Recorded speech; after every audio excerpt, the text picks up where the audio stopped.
আসসালামু আলাইকুম দর্শক, স্বাগত জানাচ্ছি আরটিভির রাতের সংবাদ। আপনাদের সঙ্গে রয়েছে আমি নীরা ফেরদৌস। শুরুতে জানিয়ে দিব মার্কেন্টাইল ব্যাংক সংবাদ শিরোনামগুলো।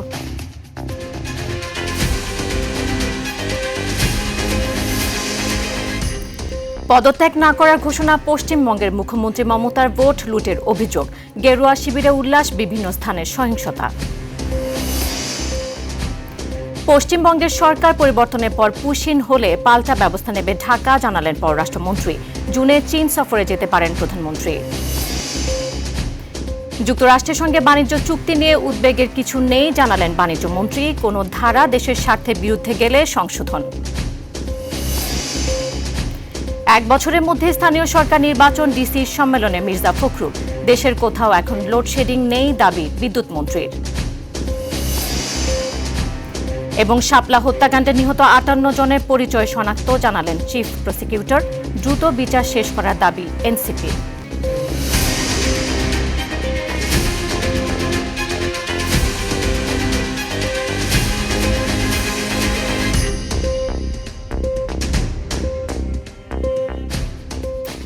দর্শক, এতক্ষণ শুনছিলেন মার্কেন্টাইল ব্যাংক সংবাদ শিরোনামগুলো। এবার জানাবো বিস্তারিত। নির্বাচনে কারচুপির অভিযোগ এনে পদত্যাগ না করার ঘোষণা দিলেন পশ্চিমবঙ্গের মুখ্যমন্ত্রী মমতা বন্দ্যোপাধ্যায়। নির্বাচন পরবর্তী সংবাদ সম্মেলনে আজ এ ঘোষণা দেন তিনি। এ সময় ভোট লুটের অভিযোগও করেন মমতা। এদিকে নির্বাচন জয়ের পর গেরুয়া শিবিরে চলছে উল্লাস। সরকার গঠনের প্রক্রিয়া শুরু করেছে বিজেপি। সহিংসতা হয়েছে বিভিন্ন স্থানে। বিস্তারিত শামিউল শিহাবের রিপোর্টে। পশ্চিমবঙ্গে টানা 15 বছরে তৃণমূল কংগ্রেস শাসনের অবসান ঘটিয়ে বিপুল ব্যবধানে জয়ী হয়েছে ভারতীয় জনতা পার্টি বিজেপি। আগামী 9 তারিখে শপথ নেবে নতুন সরকার। এই শপথ অনুষ্ঠানে অংশ নিতে পারেন প্রধানমন্ত্রী নরেন্দ্র মোদী। দলটির পশ্চিমবঙ্গ শাখার সভাপতি শ্রমিক ভট্টাচার্য এএনআইকে জানিয়েছেন, দিনটিকে একটি নতুন রাজনৈতিক সূচনার প্রতীক হিসেবে বেছে নেওয়া হয়েছে। এর মধ্যেই রাজ্য মুখ্যমন্ত্রীর পদ নিয়ে চলছে নানা জল্পনা কল্পনা। আনুষ্ঠানিক ঘোষণা না আসলেও দলের মধ্যে মুখ্যমন্ত্রী হিসেবে শুভেন্দু অধিকারীর নামই সবচেয়ে জোরালোভাবে আলোচিত হচ্ছে। আমার লিড আছে ৬,৭৭৭। এদিকে নির্বাচনে কারচুপির অভিযোগ এনে পদত্যাগ করবেন না বলে সাফ জানিয়েছেন মুখ্যমন্ত্রী মমতা বন্দ্যোপাধ্যায়। তার দাবি, এই পরাজয় জনমতের প্রতিফলন নয়, বরং এর পেছনে নির্বাচন কমিশনের পক্ষপাতিত্ব ও কেন্দ্রীয় শক্তির গভীর ষড়যন্ত্র কাজ করেছে। জোর করে দখল করে যদি কেউ মনে করে যে আমি কি রেজিগনেশন দিতে হবে, নো, নট দ্যাট। নির্বাচনের ফলাফল প্রকাশের পর বিভিন্ন স্থানে হামলা, ভাঙচুর ও সংঘর্ষের খবর পাওয়া গেছে। তৃণমূল কংগ্রেসের দাবি, ভোটের ফলাফলের গতি প্রকৃতি স্পষ্ট হওয়ার কয়েক ঘন্টার মধ্যেই রাজ্যের বিভিন্ন স্থানে দলীয় কার্যালয়ে এই হামলা ও ভাঙচুর চালায় বিজেপি। এর মধ্যে পশ্চিমবঙ্গের বীরভূমে এক মুসলিম তৃণমূল কর্মীকে নৃশংসভাবে কুপিয়ে খুন করার অভিযোগ উঠেছে বিজেপির বিরুদ্ধে। যেভাবে বিজেপির লোকেরা এসে হামলা করলো, এটাকে কি বলবো, এটা ব্যাখ্যা করা যায় না। আসামেও টানা তৃতীয়বারের মতো ক্ষমতায় ফিরেছে বিজেপি নেতৃত্বাধীন এনডিএ জোট। বর্তমান মুখ্যমন্ত্রী হিমন্ত বিশ্ব শর্মা এই জয়ে তার নেতৃত্বকে আরও সুসংহত করেছেন। ধারণা করা হচ্ছে পুনরায় মুখ্যমন্ত্রী হিসেবে শপথ নেবেন হিমন্ত শর্মা। অন্যদিকে তামিলনাড়ুর রাজনীতিতে গত 50 বছরের ডিএমকে ও এআইএডিএমকের আধিপত্য ভেঙে একক বৃহত্তম দল হিসেবে আত্মপ্রকাশ করেছে সুপারস্টার বিজয়ের দল টিভিকে। মুখ্যমন্ত্রী হওয়ার দৌড়ে প্রধান মুখ তিনি, তবে একক সংখ্যাগরিষ্ঠতা না থাকায় এখন জোটসঙ্গীর সন্ধানে আছেন বিজয়। সামিউল শিহাব, আরটিভি। পশ্চিমবঙ্গের ক্ষমতা পালা বদলে পুশিনের ঘটনা ঘটলে সরকার ব্যবস্থা নেবে বলে জানিয়েছেন পররাষ্ট্রমন্ত্রী ডক্টর খলিলুর রহমান। সকালে রাষ্ট্রীয় অতিথি ভবন পদ্মায় ঢাকায় সফররত মার্কিন প্রতিনিধি দলের সাথে বৈঠক শেষে কথা জানান তিনি। ভারতের পশ্চিমবঙ্গের বিধানসভা নির্বাচন দেশটির অভ্যন্তরীণ ব্যাপার মন্তব্য করে পররাষ্ট্র প্রতিমন্ত্রী শামা ওয়ায়েদ বলেছেন, বাংলাদেশের পররাষ্ট্র নীতিতে পরিবর্তন হবে না। আরও জানাচ্ছেন শাকিলা করিম। ঢাকায় সফররত উচ্চ পর্যায়ের মার্কিন প্রতিনিধি দলের সঙ্গে বৈঠক করেন পররাষ্ট্রমন্ত্রী ডক্টর খলিলুর রহমান। বৈঠক শেষে সাংবাদিকদের ব্রিফিং করেন তিনি। পররাষ্ট্রমন্ত্রী বলেন, তিস্তা চুক্তি পশ্চিমবঙ্গের নতুন সরকারের আমলে হবে কিনা সে সিদ্ধান্ত নেবে ভারত। ভারতের পশ্চিমবঙ্গে ক্ষমতার পালাবদলের পর কাউকে পুশিন করার বিষয়ে সতর্ক অবস্থানে রয়েছে ঢাকা। তারা ডাক দিয়েছে জাগো বাহে, সেই ডাকে যদি আমরা সাড়া না দিই তাহলে পরে আমরা আছি কেন? এটা আমাদের মাননীয় প্রধানমন্ত্রীর অঙ্গীকার সেই অঞ্চলের সমস্যা সুরাহা করা, এবং এটা আমাদের সরকারের অঙ্গীকার। এই অঙ্গীকার আমরা পূরণ করব এবং চীন সফরে এই বিষয়টা আমরা নিশ্চয়ই আলোচনা করব। যখন আসামের মুখ্যমন্ত্রী কথাটি বলেছিলেন, স্বীকার করেছিলেন তিনি কিছু কাজ করেছেন, আপনারা দেখেছেন, আমরা সেটাকে কড়া প্রতিবাদ দিয়েছি। সেই বিষয়ে আমাদের যা যা ব্যবস্থা আমরা নেব। এদিকে রাজধানীর ওসমানী স্মৃতি মিলনায়তনে ডিসি সম্মেলনে এক অধিবেশন শেষে পররাষ্ট্র প্রতিমন্ত্রী বলেন, পশ্চিমবঙ্গে যে সরকারই আসুক না কেন বাংলাদেশের পররাষ্ট্রনীতির পরিবর্তন হবে না। ভারতের নির্বাচন ভারতের অভ্যন্তরীণ ব্যাপার। আমাদের বাংলাদেশের foreign policy across the board একই থাকবে। আমাদের বাংলাদেশ প্রথম বা বাংলাদেশ ফার্স্ট নীতিতে আমাদের ফরেন পলিসি, সেটা যেই সরকারই আসুক না কেন সেটা আমাদের ফরেন পলিসি পরিবর্তন হবে না। সম্প্রতি পশ্চিমবঙ্গের বিধানসভা নির্বাচনে ক্ষমতার পালাবদল হয়। দীর্ঘ 15 বছর ধরে ক্ষমতায় থাকা তৃণমূলের ভরাডুবিও হয়। বিজেপির ঐতিহাসিক জয় ভাঙে মমতার দুর্গ। বিধানসভার 293টি আসনের মধ্যে 207টিতে জয় পেয়েছে বিজেপি, তৃণমূল জিতে মাত্র 80টিতে। শাকিলা করিম, RTV, ঢাকা।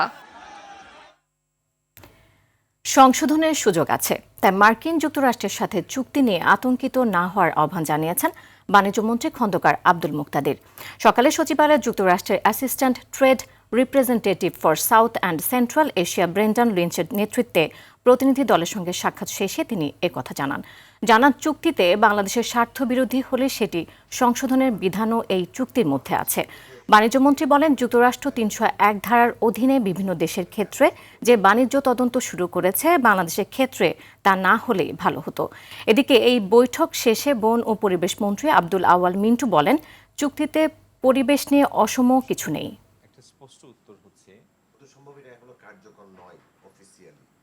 এই চুক্তির থেকে যতটুকু সম্ভব আগামী দিনে ট্রেড এবং ইনভেস্টমেন্টের জন্য আমরা আমাদের অনুকূলে চুক্তিটাকে কাজে লাগাতে পারি, সেটি হবে আমাদের আগামী দিনের প্রচেষ্টা। আমাদের কাছে যদি কোনো সময় মনে হয় যে এই চুক্তির কোনো একটি ধারা বা একাধিক ধারা যেটি বাংলাদেশের স্বার্থের অনুকূল না, সেটাকে কারেক্ট করার প্রভিশনও এই চুক্তির মধ্যেই আছে। সুতরাং এটি নিয়ে অহেতুক আপনাদের চিন্তান্বিত হওয়ার বা আতঙ্কিত না হওয়ার জন্য আমি অনুরোধ করি।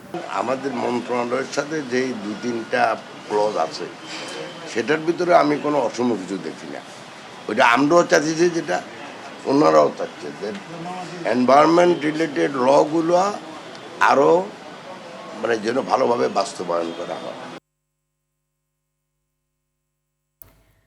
শক্তিশালী সামরিক বাহিনী গঠনে সশস্ত্র বাহিনীর নিয়োগ প্রক্রিয়ায় ডিসিদের সহযোগিতা চাওয়া হয়েছে বলে জানিয়েছেন প্রধানমন্ত্রী প্রতিরক্ষা ও সশস্ত্র বাহিনী বিষয়ক উপদেষ্টা ডক্টর AKM শামসুল ইসলাম। রাজধানী উসমানী স্মৃতি মিলনায়তনে জেলা প্রশাসক সম্মেলনের 3য় দিনের অধিবেশন শেষে একথা জানান তিনি। স্থানীয় সরকার মন্ত্রী মির্জা ফখরুল ইসলাম আলমগীর বলেছেন, 1 বছরের মধ্যে হবে স্থানীয় সরকার নির্বাচন। এছাড়া 16 বছরে স্থানীয় সরকার খাতে হওয়া দুর্নীতিও তদন্ত হবে। বিস্তারিত বিল্লাল হোসেনের রিপোর্টে। রাজধানীর উসমানী স্মৃতি মিলনায়তনে জেলা প্রশাসক সম্মেলনের 3য় দিনে 8টি অধিবেশনে অংশ নেন সংশ্লিষ্ট মন্ত্রণালয়ের মন্ত্রী, প্রতিমন্ত্রী ও সচিব সহ সরকারের উচ্চ পদস্থ কর্মকর্তারা। দিনের শুরুতেই 3 বাহিনী প্রধান সহ প্রতিরক্ষা মন্ত্রণালয়ের সঙ্গে মাঠ প্রশাসন ও আইনশৃঙ্খলা সহ নানা বিষয়ে মতবিনিময় হয়। প্রধানমন্ত্রীর সামরিক উপদেষ্টা জানান, সশস্ত্র বাহিনীকে জনমুখী করতে ডিসিদের সহযোগিতা চাওয়া হয়েছে এবং দেশপ্রেমে উদ্বুদ্ধ হয়ে সেনাবাহিনীতে যাতে আমরা আরো শক্তিশালী জনবল সম্পৃক্ত করতে পারি এবং সেই ব্যাপারে জেলা প্রশাসকদের কি ভূমিকা সে ব্যাপারে আমরা আলোচনা করেছি। মুক্তিযুদ্ধ বিষয়ক প্রতিমন্ত্রী জানান, ফ্যাসিস্ট আমলে মুক্তিযোদ্ধার তালিকা যে অনিয়ম হয়েছে তা তদন্ত করা হচ্ছে। ফ্যাসিবাদী আওয়ামী সরকারের সময় প্রত্যেকটা সেক্টরেই তারা দলীয়করণ করেছে, দুর্নীতি করেছে। এই দুর্নীতি বা এই অনিয়মগুলার আগামীতে আমরা সেগুলোর সুষ্ঠু তদন্ত করব এবং ভবিষ্যতে যাতে এটার রিপিটেশন না হয় কোনো সময়, সেটাও আমরা নিশ্চিত করব। বিদ্যুৎ সাশ্রয়ের জন্য ডিসি অফিসে সোলার প্যানেল স্থাপনের নির্দেশ দেওয়া হয়েছে জানিয়ে বিদ্যুৎ জ্বালানি মন্ত্রী দেশে কোনো লোডশেডিং নেই বলেও দাবি করেন। এখন কোনো লোডশেডিং কোথাও নাই। যদি কোথাও বিদ্যুৎ না থাকে তাহলে লাইনের ফল্টের জন্য বিদ্যুৎ থাকে না, কিন্তু আমাদের যে জেনারেশন আছে সেই জেনারেশন দিয়ে আমরা লোডশেডিং মুক্ত রাখতে পারছি। উন্নয়ন কর্মসূচি বাস্তবায়নে ডিসিদের নেতৃত্ব দেওয়ার আহ্বান জানিয়ে স্থানীয় সরকার মন্ত্রী বলেন, 1 বছরের মধ্যে শেষ হবে স্থানীয় সরকার নির্বাচন। 16 বছরে ইনফ্যাক্ট স্থানীয় সরকারের কমিউনিকেশন যেটাকে বলি এই জায়গাটা অনেক ক্ষতিগ্রস্ত হয়েছে। চেষ্টা করব 1 বছরের মধ্যে আগামী সংসদটা আয়োজিত নির্বাচন হয়ে যাওয়ার জন্য। প্রধানমন্ত্রী তারেক রহমানের 180 দিনের কর্মপরিকল্পনা বাস্তবায়নে কাজ করার কথা জানিয়েছেন ডাক টেলিযোগাযোগ মন্ত্রী ফকির মাহবুব আনাম। আইসিটি বলেন, ডাক, টেলিকম এবং আমাদের বিজ্ঞান প্রযুক্তি 3টা মন্ত্রণালয় আমরা এই সরকারের যে নির্বাচনী ইস্তাহার ছিল ওটাকে সামনে রেখে আমরা কাজ করে যাচ্ছি ইনশাল্লাহ। বিল্লাল হোসেন, RTV, ঢাকা। স্থানীয় সরকারের পদগুলোতে প্রশাসক বসিয়ে বিএনপি হোসেন মোহাম্মদ এরশাদের পথে হাঁটছে বলে অভিযোগ করেছেন জাতীয় নাগরিক পার্টির মুখপাত্র আসিফ মাহমুদ সজীব ভুঁইয়া। বিকেলে রাজধানীর বাংলা মোটরে দলটির কেন্দ্রীয় কার্যালয়ে জুলাই যোদ্ধাদের এনসিপিতে যোগদান উপলক্ষে সংবাদ সম্মেলনে এই অভিযোগ করেন তিনি। এ সময় দলটির আরেক নেতা সার্জিস আলম অভিযোগ করেন বিএনপি স্থানীয় সরকারের সকল স্থানে নিজেদের লোকজন বসিয়ে ভাগ বাটোয়ারা করছে। এ সময় ভারতে পশ্চিমবঙ্গের নির্বাচনে জয়ী প্রার্থীদের বাংলাদেশের অভ্যন্তরীণ বিষয়ে কথা না বলারও আহ্বান জানান এনসিপি নেতারা।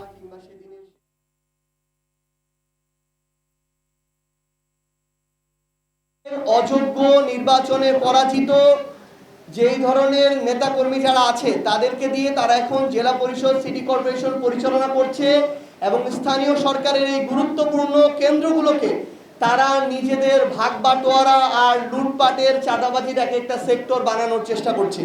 এই ধরনের তারা যদি অপশাসন আবার কায়েম করতে চায় এটা তাদের জন্য হিতে বিপরীত হবে। হোসেন মোহাম্মদ এরশাদ যেমন সারা দেশে প্রশাসক নিয়োগ দিয়ে রাষ্ট্র পরিচালনা করেছিল, তারেক রহমান ঠিক এরশাদের মতোই রাষ্ট্র পরিচালনা করতে চাচ্ছেন। এরশাদের মতো দেশ চালালে এরশাদের মতো পরিণতি ভোগ করতে হতে পারে, সেটাও মাথায় রাখবেন। আজ 5 মে, শাপলা চত্বর হত্যাকাণ্ডের দিন। 2013 সালের এই দিনে রাজধানীর মতিঝিলের শাপলা চত্বরে হেফাজতে ইসলামের সমাবেশে এক নারকীয় হত্যাযজ্ঞ চালায় তৎকালীন আওয়ামী লীগ সরকার।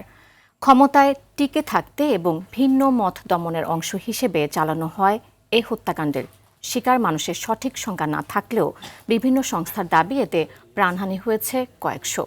এদিকে শুধু ঢাকাতে 32 জন সহ নারায়ণগঞ্জ, চট্টগ্রাম ও কুমিল্লায় নিহতের 58 জন পরিচয় শনাক্ত করা হয়েছে জানিয়েছেন আন্তর্জাতিক অপরাধ ট্রাইব্যুনালের চিফ প্রসিকিউটর।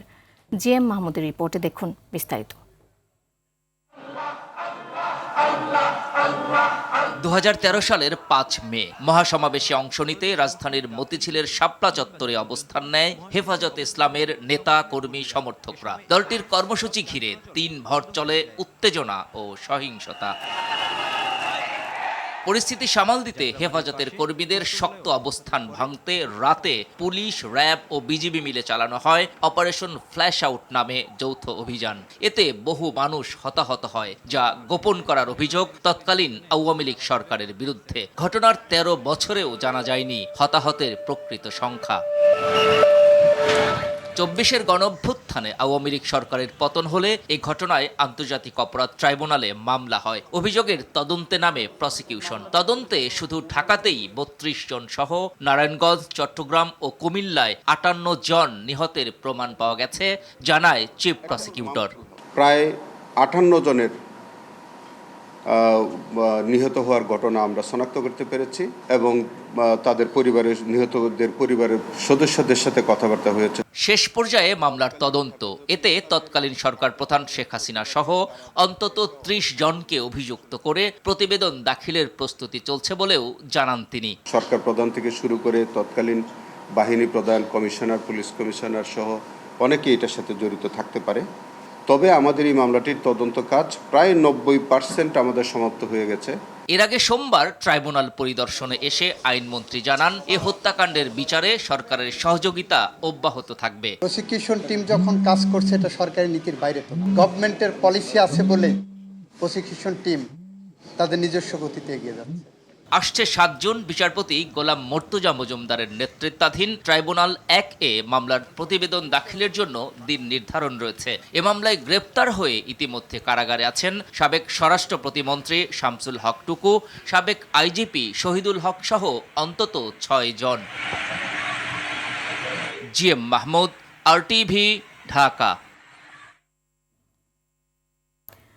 শাপলা গণহত্যার সব মাস্টার মাইন্ডদের বিচারের আওতায় আনার দাবি জানিয়েছেন জাতীয় নাগরিক পার্টির সদস্য সচিব ও সংসদ সদস্য আক্তার হোসেন। রাজধানীর বাংলা মোটরে দলটির কার্যালয়ে শাপলা গণহত্যা থেকে জুলাই শীর্ষক সেমিনারে তিনি এ দাবি জানান। শাপলা হত্যাকাণ্ডের শিকার সবার রাষ্ট্রীয় মর্যাদা নিশ্চিত ও দ্রুত বিচার শেষ করার দাবি জানান আক্তার হোসেন। এ সময় রাজনৈতিক স্বার্থে আইন শৃঙ্খলা বাহিনীকে ব্যবহার রোধে গণতান্ত্রিক সংস্কারেরও দাবি জানান তিনি।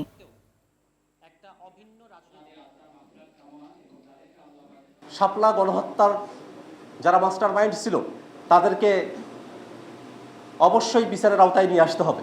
সে সময়টাতে প্রত্যক্ষ এবং পরোক্ষভাবে যারা এই হত্যাযজ্ঞকে সমর্থন দিয়েছিল তাদেরকেও বিচারের আওতায় নিয়ে আসতে হবে। স্বাস্থ্য সেবা কোনো সুবিধা নয়, এটি মানুষের মৌলিক অধিকার বলে মন্তব্য করেছেন ডাক্তার জুবাইদুর রহমান। তিনি বলেন, স্বাস্থ্য ব্যয়ের প্রায় ৭২% মানুষকে নিজ পকেট থেকে দিতে হয়, ফলে অসুস্থতা এখনও দারিদ্র্যের অন্যতম প্রধান কারণ। রাজধানীর কুর্মিটোলা জেনারেল হাসপাতালে এক অনুষ্ঠানে তিনি এসব কথা বলেন। এ সময় স্বাস্থ্যমন্ত্রী বলেন, সবার জন্য সুস্বাস্থ্য নিশ্চিত করা সরকারের অন্যতম চ্যালেঞ্জ। রুদ্র রফিকের রিপোর্টে বিস্তারিত।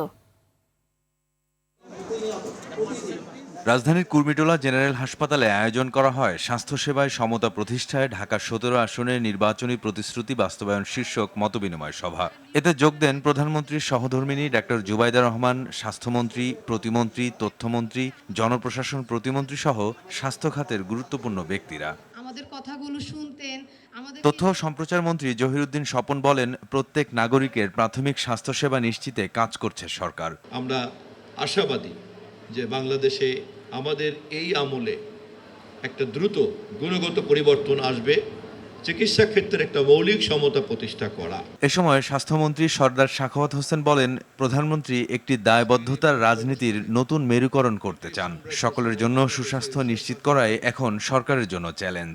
আমাদেরকে ট্রান্সপারেন্সির সাথে, আমাদেরকে ইন্টিগ্রিটির সাথে, অনেস্টির সাথে জনগণের সেবা করতে হবে। সকলের জন্য সুস্বাস্থ্য, এটা আমাদের মাননীয় প্রধানমন্ত্রীর একটা চ্যালেঞ্জ। অনুষ্ঠানে প্রধান অতিথির বক্তব্যে প্রধানমন্ত্রী তারেক রহমানের সহধর্মিণী ডাক্তার জুবাইদা রহমান বলেন, দেশের স্বাস্থ্য খাত দীর্ঘদিনের অবহেলার শিকার। মানসম্মত সেবায় প্রবেশাধিকার প্রতিদিন লাখো মানুষের কাছে এক অসম লড়াই। স্বাস্থ্য ব্যয়ের ৭২% সরাসরি জনগণ বহন করে, ফলে অসুস্থতা এখনো দারিদ্র্যের অন্যতম প্রধান কারণ। বস্তি এলাকার মানুষ যাতে চিকিৎসা সেবা থেকে বঞ্চিত না হয় সেজন্য সরকারের পরিকল্পনার কথা তুলে ধরেন তিনি। আমাদের লক্ষ্য আর কোনোদিন কড়াইল, ভাসানটেক, সাততলার এলাকার জনগণ চিকিৎসা সেবা থেকে বঞ্চিত না হন। নবজাতক শিশু থেকে শুরু করে বয়োবৃদ্ধ পর্যন্ত সকলেই যেন সুচিকিৎসা পান। এদিন কুর্মিটোলা জেনারেল হাসপাতালের 50 শয্যার আইসিইউ ইউনিটের পাশাপাশি প্যাথোলজি প্যাভিলিয়ন ও গ্যাস্ট্রোলিভার সেন্টারের উদ্বোধন করেন ডাক্তার জুবাইদা রহমান। রুদ্র রফিক, আরটিভি, ঢাকা। নারায়ণগঞ্জে মাদক বিরোধী অভিযানে র্যাব 11-এর 3 সদস্যকে কুপিয়ে আহত করেছে মাদক ব্যবসায়ীরা। আহতদের মধ্যে 2জনকে নারায়ণগঞ্জ জেনারেল হাসপাতালে ভর্তি করা হয়েছে। গুরুতর আহত এসআই নাজিবুলকে উন্নত চিকিৎসার জন্য ঢাকা আনা হয়েছে। দুপুরে ফতুল্লার বোয়ালিয়া খাল এলাকায় গোয়েন্দা তথ্যের ভিত্তিতে অভিযান চালানোর সময় এই ঘটনা ঘটে। চীনের হুনান প্রদেশে একটি আতশবাজি কারখানায় বিস্ফোরণে অন্তত 26 জন নিহত হয়েছে। এছাড়া আহত হয়েছে আরও 61 জন। সোমবার বিকেলে স্থানীয় হুয়াশেং ফায়ারওয়ার্কস ম্যানুফ্যাকচারিং অ্যান্ড ডিসপ্লে কোম্পানিতে এই দুর্ঘটনা ঘটে। বিস্ফোরণের পর একটি বড় এলাকা জুড়ে ঘন ধোঁয়া ও ধ্বংসাবশেষ ছড়িয়ে পড়ে বলে জানায় স্থানীয় গণমাধ্যম। ঘটনাস্থলে কাজ করছে প্রায় 500 উদ্ধারকর্মী ও প্যারামেডিক।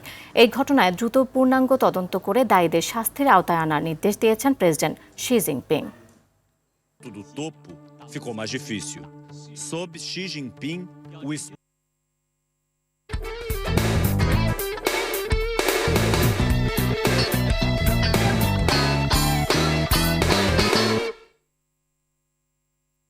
এবার খেলার খবর। পাকিস্তানের বিপক্ষে মিরপুরে 8 মে থেকে শুরু হতে যাওয়া প্রথম টেস্টকে সামনে রেখে অনুশীলন করেছে বাংলাদেশ জাতীয় ক্রিকেট দল। হোম অফ ক্রিকেটে বৃষ্টির সংখ্যা উপেক্ষা করে অনুশীলন করে দুদল। সকালে মিরপুরের ইনডোর নেট সেশন করে টাইগাররা। সেখানে ব্যাটার ও বোলারদের নিয়ে আলাদাভাবে কাজ করেছে টাইগার টিম ম্যানেজমেন্ট। এছাড়া মূল মাঠে ফিল্ডিং অনুশীলন করে তারা। অন্যদিকে সকাল 10টা থেকে টানা 3 ঘন্টা প্রস্তুতি সেরে নিয়েছে পাকিস্তান। মিরপুরে একাডেমি মাঠে নেট সেশন করেন তারা। বাংলাদেশের বিপক্ষে খেলতে যাওয়া সাদা পোশাকের দুটি 5 দিনের ম্যাচ টেস্ট চ্যাম্পিয়নশিপের অন্তর্ভুক্ত। তাই তো সিরিজটিকে বাড়তি গুরুত্ব দিচ্ছেন সফরকারীরা। খেলাধুলার মাধ্যমে ভবিষ্যৎ খেলোয়াড় তৈরি করার লক্ষ্যে শুরু করা নতুন কুড়ি স্পোর্টস নেশামুক্ত যুব সমাজ গঠনে যুগান্তকারী ভূমিকা রাখবে বলে মনে করছেন সাবেক খেলোয়াড় থেকে শুরু করে জনপ্রতিনিধিরা। তবে এই উদ্যোগের সফলতা অর্জনে সরকারের পাশাপাশি সংশ্লিষ্ট ফেডারেশনগুলোর গুরুত্বপূর্ণ ভূমিকা রাখার উপর জোর দেন তারা। অন্যথায় নতুন করে স্পোর্টসের উদ্দেশ্য ব্যাহত হবে বলে মন্তব্য তাদের। বিস্তারিত আতিকুল ইসলাম শাকিলের রিপোর্টে।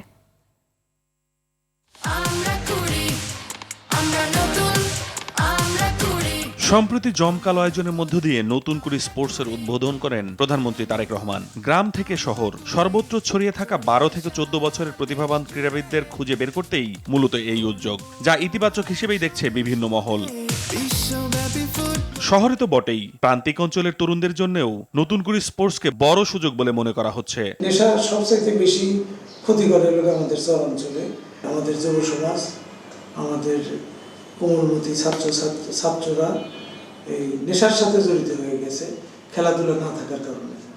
আজকে যেহেতু এই খেলাধুলা এই নতুন কুড়ির সাথে সংযোগ করেছে, আশাবাদী যে অন্তত পক্ষে এই আমাদের ছেলেমেয়েরা এই নেশার থেকে দূরে চলে আসবে এবং তারা এই বাংলাদেশ গড়ার ক্ষেত্রে তারা অগ্রণী ভূমিকা পালন করবে। তবে কেবল প্রতিভা খুঁজে বের করাই নয়, সেই প্রতিভাকে সঠিকভাবে গড়ে তোলার জন্য শক্তিশালী ব্যবস্থাপনা ও জবাবদিহিতা নিশ্চিত করাও সমান গুরুত্বপূর্ণ বলে মত বিশেষজ্ঞদের। বিগত দিনে অনেক টুর্নামেন্ট আয়োজন করা হয়েছে, অনেক কার্যক্রম হয়েছে, যেমন বিগত সরকারের আমলেও তারুণ্য উৎসব, এ ধরনের অনেক প্রজেক্ট নেওয়া হয়েছে, বাট এগুলোর সার্থকতা আসে নাই। রিজনটা হচ্ছে আপনি টুর্নামেন্ট আয়োজন করবেন, ট্যালেন্ট হান্ট করবেন, করার পর দীর্ঘমেয়াদী প্রশিক্ষণ দিতে হবে।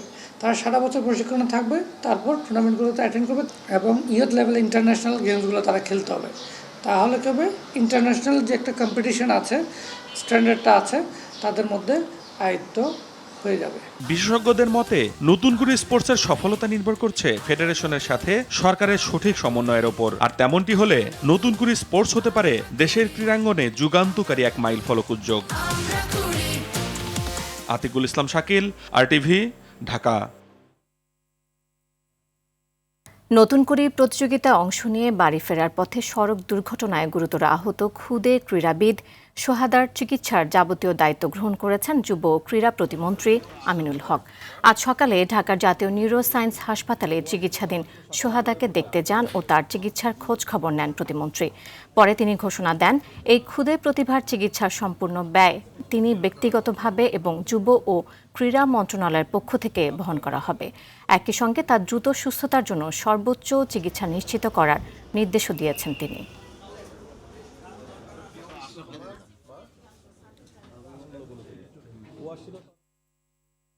শেষ করার আগে মার্কেন্টাইল ব্যাংক সংবাদ শিরোনামগুলো জানিয়ে দিব আরও একবার।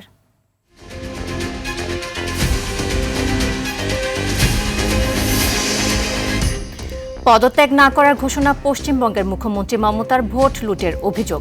গেরুয়া শিবিরে উল্লাস, বিভিন্ন স্থানে সহিংসতা। পশ্চিমবঙ্গের সরকার পরিবর্তনের পর পুশিন হলে পাল্টা ব্যবস্থা নেবে ঢাকা, জানালেন পররাষ্ট্রমন্ত্রী। জুনে চীন সফরে যেতে পারেন প্রধানমন্ত্রী। যুক্তরাষ্ট্রের সঙ্গে বাণিজ্য চুক্তি নিয়ে উদ্বেগের কিছু নেই, জানালেন বাণিজ্য মন্ত্রী। কোনো ধারা দেশের স্বার্থের বিরুদ্ধে গেলে সংশোধন। 1 বছরের মধ্যে স্থানীয় সরকার নির্বাচন, ডিসি সম্মেলনে মির্জা ফখরুল। দেশের কোথাও এখন লোডশেডিং নেই, দাবি বিদ্যুৎ মন্ত্রী। এবং শাপলা হত্যাকাণ্ডে নিহত 58 জনের পরিচয় শনাক্ত, জানালেন চিফ প্রসিকিউটর। দ্রুত বিচার শেষ করার দাবি এনসিপির।